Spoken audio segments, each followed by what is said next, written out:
Hello everyone, this is CJNovo992 and today we're back for another brand new video. Today's a video, or tonight's video, or whenever you're going to see this kind of video, because I'm pretty sure this video won't be going live till about 1 o'clock in the morning. So if you're actually watching this as it's just came out, tip to the quarantine cap to you guys, by the way, tremendous support. But as always, we're here to break down and react to the latest Rangers game, and a Rangers game that definitely feels like painful deja vu. Trust me, I know it's absolutely mental that I can be sitting here having a feeling in my stomach of real annoyance and a bit gutted at the fact that we went ahead and drew 2 each with a team that's not only one of the favourites to win the entire competition, but also a team that spent just shy of 100 million in the summer. I know that's mental, but I just feel like the way the game actually unfolded, with the way it was a carbon copy of the last game, I think that's played a part in me feeling like I've just been botch-wanged. But you know, I'm going to take a step back away from that, and you'll probably shout at me for this, and some people will, but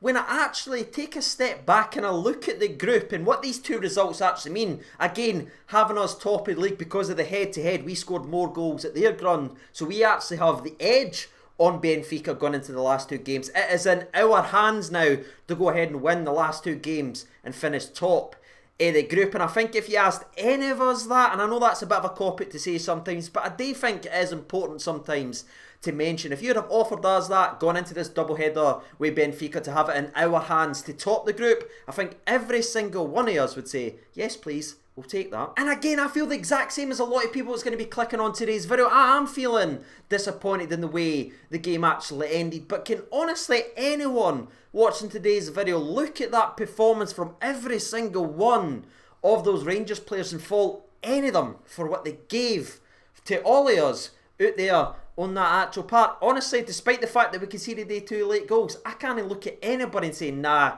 he wasn't up to the standard. I've seen everything that I've ever wanted over the last 5-6 years in that game. Hard work, determination, just willing to work your arse off for the badge. Did the result go the way the game should have went? Absolutely not. And we'll break that down more as the game recap went on with penalty decisions and all that malarkey. But sometimes football's cruel like that. But if it's going to be cruel in terms of drawing 2-2 with a team like Benfica, I'm alright with that kind of cruel, because I've been a lot of worse places, ladies and gentlemen, and being in top of the group after that double header versus Benfica, I'm alright with that. And before we go any further in today's video, even though it's 4 or 5 minutes already into it, just in case you are new around here, or even if you haven't done so already, please consider hitting that subscribe button. It just helps us all out here on the channel. We have a 55k dream, so any help would be greatly appreciated. While you guys are hopefully going ahead and do that, we will transition into the all game recap, because there is a lot to actually talk about. Because the game started the exact way we all knew it was going to be, like a basketball. Both teams showing their immense quality and being able to move and manipulate space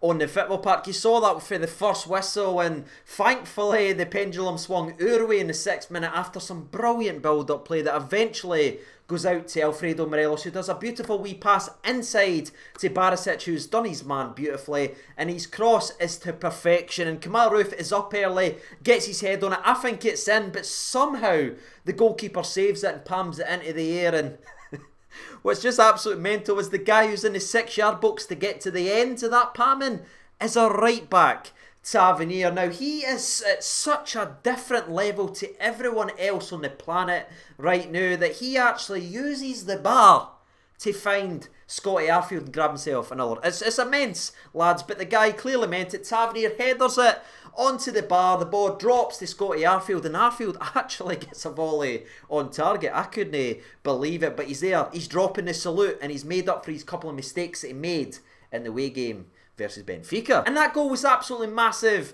in this game, because it just made us put our chest out just a little bit. But unfortunately it wasn't for long enough, because the team that we're playing today, let's all just be brutal honest, they are a fantastic footballing side. They are genuinely a Champions League level side. I think we can all agree on that. We've seen them over the 2 legs now. They can play some beautiful stuff in it. The game was just swinging back and forth. We had a wee moments or 2, then it went to Benfica, and I think the game in terms of major opportunities was broken down to 2 other things in the entire first half. The first major opportunity for Benfica actually came after a Tavernier error as he tries to pass back to Connor Golton, but it gets cut out. But thankfully the ageless Stephen Davis tracks his man all the way into the box and he's there to block, which was a defence splitting pass. Fantastic work from Stephen Davis, and that wasn't the only time he'd done it all night as well. And the next highlight we need to talk about is we need to jump all the way to the 45th minute, because again we saw some more fantastic play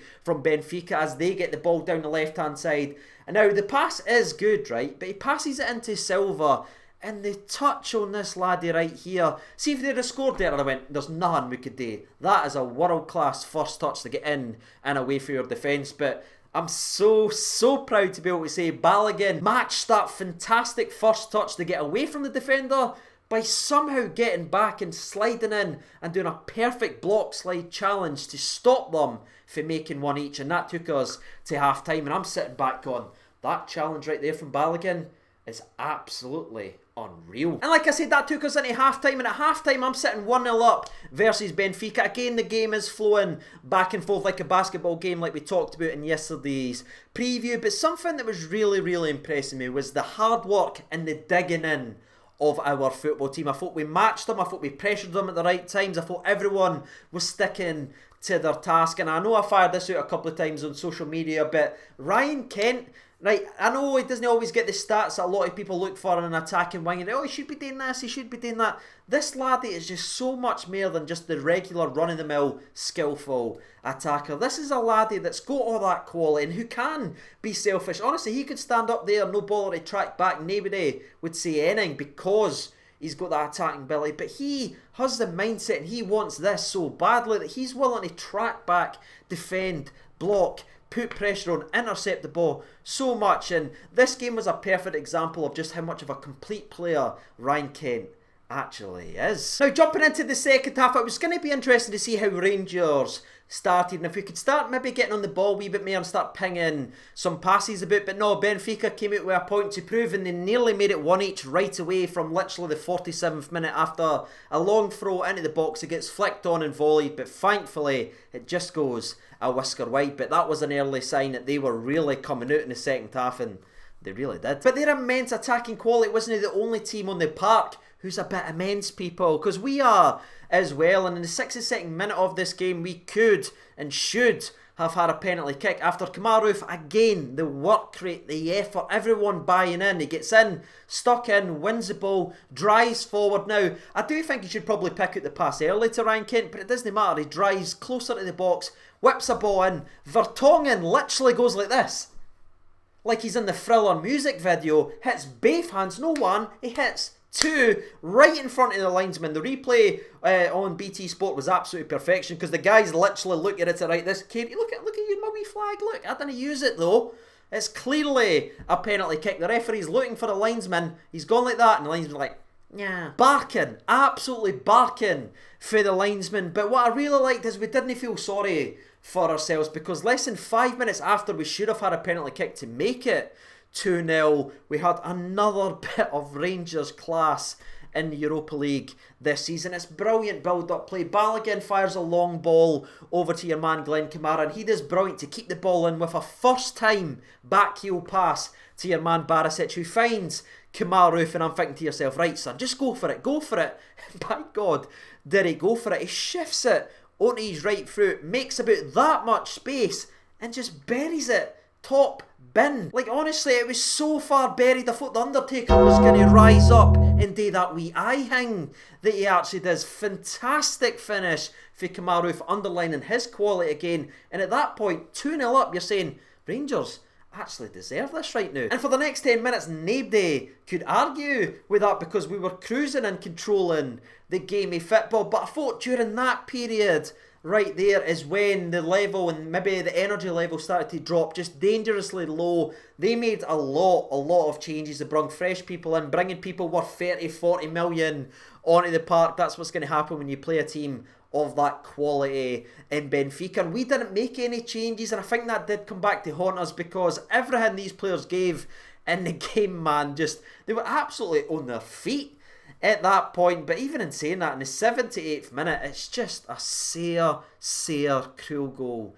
to concede, man, because there's deflections, there's saves, there's rebounds, everything you could ever not want in a game, you go in the 78th minute and it eventually hits off Tavernier and goes in for yet another unlucky own goal for Benfica. And it was at that point you go, that's just shite, man. Now, anyone who's ever watched this channel for a long period of time, you know I would have been straight, park the bus, drop back, get 5 at the back, see the game out in the corner, merci, buku. But Rangers actually responded very, very well to the actual goal because they went forward and created a couple of opportunities, including just 1 minute after they made it 2-1. Morelos has a fierce shot, the goalkeeper again palms it into the air and it ends up striking the bar and getting harmlessly cleared away after Roof gets on the end of it. And that's the fine margins you're talking about. You're talking about a penalty kick clearly missed by the referee, and you're talking about a ball hitting a bar and no going in and bouncing away. That's just the way football is, and sometimes it is really, really cruel. And we saw that because 90 seconds after we hit the bar, it was 2-each. And where I'm a wee bit annoyed about just the silliness of the 78th minute with the deflections and the blocks, there's nothing you can really say, in my opinion, for the second goal from Benfica, because it's nothing short of just incredible build-up from a good football inside. There's first-time passes, there's flicks, there's tricks, there's everything we've been doing now over the last couple of weeks. They've done it to us, and it's a fantastic finish, and you're just sitting scunnered saying, no again, man. No again. But unfortunately it was again, people, as Benfica yet again snatch a point from us, stopping us from collecting all 3, because genuinely we could be sitting in a world there where we had 6 points over a double header versus Benfica, fine margins and all that. But again, if you look at everything, you take everything into consideration, as much as it's frustrating as a game by game basis, I'm just so proud of the team, man. I've seen where we've been over the last couple of years. I've seen some terrible, terrible results. We've sat here and went through it together. A 2-2 draw versus Benfica. After that they all gave and ran themselves into the ground. No subs. Everyone pulled their sleeves up and just gave everything. I'm not going to complain one bit. And that's the game recap done and dusted right frickin' there. If you're talking about man of the match kind of discussions, I think there is a couple of people up there. I think Stephen Davis was majestic tonight. I thought Balogun was very, very good in the game of football as well. I thought Kent was outstanding. I thought Alfredo looked like Alfredo in terms of just his passing was on point, his work rate. Absolutely the best of Morelos was out there tonight, and again he was unlucky with hitting the bar. But if I was to pick a man of the match, I'd probably go towards Stephen Davis. I thought he was vital in this game. But aye, that's me all done and dusted, ladies and gentlemen. That's my thoughts and opinions on the game. That's my thoughts and opinions on the group so far, and that's my thoughts and opinions in terms of the old man of the match discussion. And with me being done and dusted, now I hand the reins over to you guys to shout at me and scream at me for saying that I'm proud of the Rangers team for drawing 2-2 and falling away and conceding 2 late goals. But again, I'm just looking at the bigger picture here. Maybe I'm being overly optimistic, but who cares, man? You know what I mean? I'll do that. And whilst you guys are hopefully getting your thoughts and opinions out there, all that's left for me today is actually wrap up today's video with a massive thank you for taking the time out of your day, your night, whenever you're watching this. Thank you so much. Take care of yourselves. I'll see you in the next video. All the best and bye-bye.